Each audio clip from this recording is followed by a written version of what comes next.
रत्नैकल्पितमासनं हिमजलै स्नानं च दिव्याम्बरं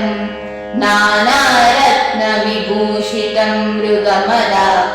मोदाङ्कितं चन्दनं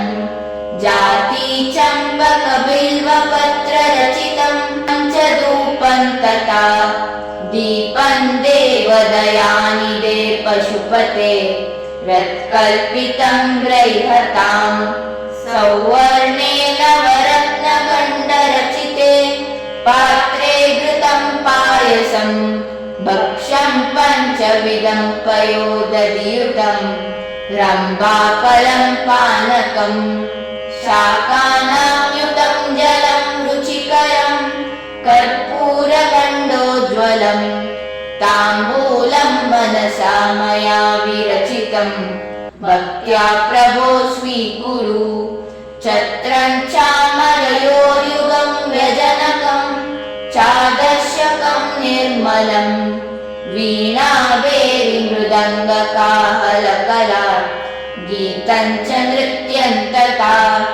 साष्टाङ्गं प्रणतिस्तुतिर्बहुविधा एतत् समस्तं मया संकल्पेन समर्पितं तव विभो पूजाग्रहाणा प्रभो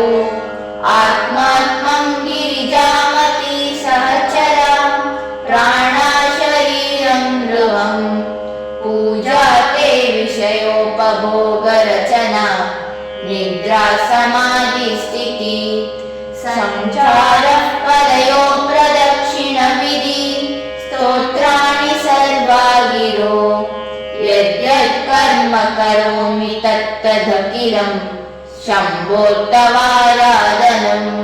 करचरणकृतं वा कायजं कर्मजं वा श्रवणनेन जिह्वा मानसं वा परागं विहितमविहितं वा सर्वमेतत् क्षमस्व जय जय करुणाब्धे श्रीमहादेव शम्भो।